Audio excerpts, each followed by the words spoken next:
Como começou a escravidão indígena no Brasil? A escravidão indígena foi um evento que aconteceu no Brasil no início da sua colonização, porém você já parou para pensar como foi que tudo isso começou? E como foi essa conturbada relação entre indígenas e portugueses?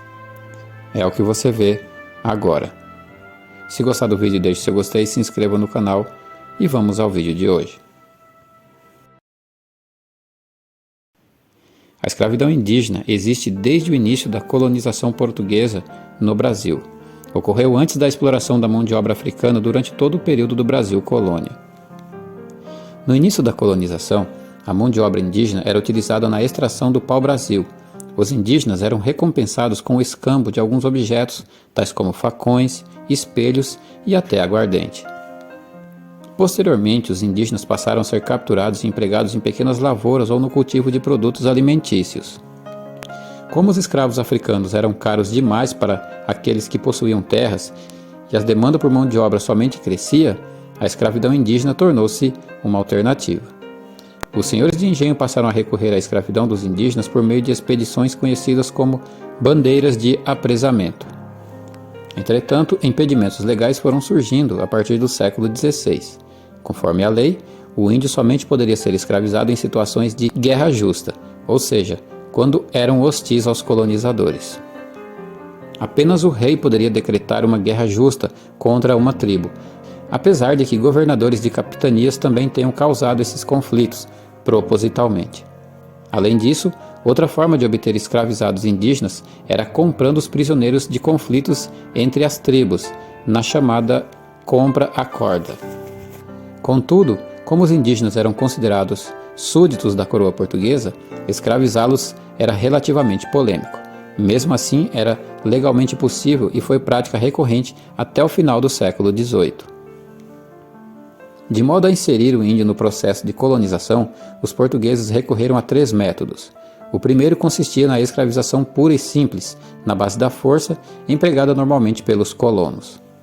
Outro método era criar um campesinato indígena, ou seja, um acampamento de indígenas criados por jesuítas e colonos, e nesse processo ocorria a aculturação, processo no qual eram empregadas as ideias das ordens religiosas de maneira a enquadrar os indígenas no comportamento religioso europeu, para que assim o europeu pudesse domesticar o indígena, o que facilitaria na hora de ordenar os indígenas em relação ao trabalho.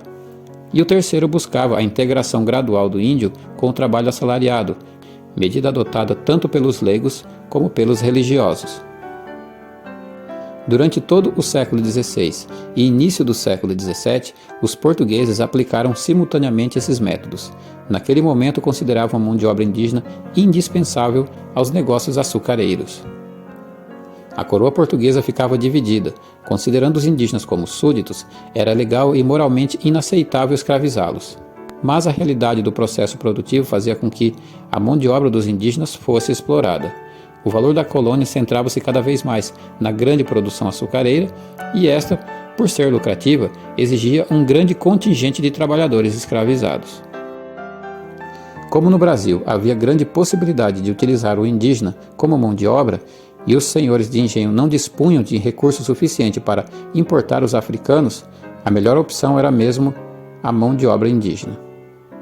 Assim, a coroa portuguesa, apesar de ter começado a criar em 1570 uma legislação para proibir a escravização indígena, deixou brecha suficiente na lei para não extingui-la de vez, o que afetaria a produção açucareira e, consequentemente, reduziria seus lucros.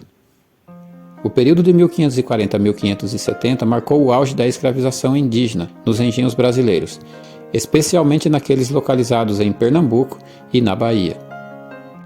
Nessas capitanias, os colonos conseguiam escravizados indígenas roubando-os de tribos que os tinham aprisionado em suas guerras e também atacando as próprias tribos aliadas. Essas incursões às tribos conhecidas como saltos foram consideradas ilegais tanto por parte dos jesuítas como pela coroa, mas, com o interesse econômico falou mais alto, dessa forma fazia-se vista grossa a essas investidas. O regime de trabalho nos canaviais era árduo. Os jesuítas pressionaram a coroa e conseguiram que os senhores dessem folga aos índios aos domingos, com o objetivo de que eles assistissem à missa. Mas, esgotados pelo ritmo de trabalho, eles preferiam descansar ou ir à caça e à pesca, como forma de suplementar a sua alimentação. Porém, muitos senhores não atenderam a essa determinação da igreja e os índios continuaram trabalhando aos domingos e dias santos. Tentando resolver essa situação, os jesuítas intensificaram as ações contra a escravidão, promovendo um intenso programa de catequização nos pequenos povoados e aldeias da região. No entanto, o processo de exploração escravista indígena só viria a diminuir gradativamente com a diminuição de sua população, graças às doenças trazidas pelos europeus, que consequentemente diminuiu a população indígena. E com isso, ocorreu a intensificação da exploração da mão de obra escravista africana, que acabou se tornando a principal forma de mão de obra no Brasil pós-escravidão indígena. Algumas coisas que chamam a atenção nesse processo de exploração em relação aos indígenas valem ser ressaltadas. O campesinato indígena, onde os colonizadores organizavam acampamentos de indígenas fora de suas aldeias de origem, buscando introduzir o comportamento europeu para que esses indígenas pudessem se enquadrar no formato europeu de produção. Todo esse absurdo para gerar lucro às custas de outras pessoas. A destribalização é outro processo que me chama a atenção pela sua desumanidade, onde consistia em desfazer a cultura local dos indígenas e introduzir a cultura de produção europeia, fazendo com que os índios fossem enquadrados no processo produtivo europeu para fazer trabalho de base na produção açucareira e exploração do pau-brasil. A guerra justa, onde o império poderia declarar guerra a uma determinada tribo, caso essa tribo fosse considerada hostil. Isso significa que os indígenas deveriam tolerar o comportamento invasivo dos europeus somente para não serem considerados hostis, e caso a tribo fosse considerada, entre aspas, hostil, seria invadida e teria seus membros escravizados. Esses três processos, somados às doenças e outras séries de questões, mostram bem o cenário triste e gradual pelo qual os índios passaram para serem naturalmente dizimados de sua terra natal pelos invasores europeus. De milhões de pessoas, hoje eles são apenas alguns milhares em todo o território nacional brasileiro, o seu território por direito. E esse é o reflexo do processo exploratório do europeu no Brasil há 500 anos. Você acredita que a relação entre indígenas e europeus poderia ter sido diferente, sem ser tão invasiva e destrutiva para os verdadeiros donos das terras brasileiras?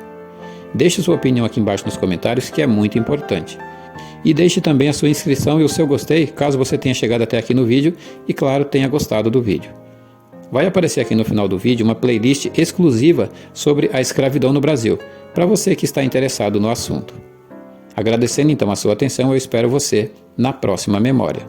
Até lá!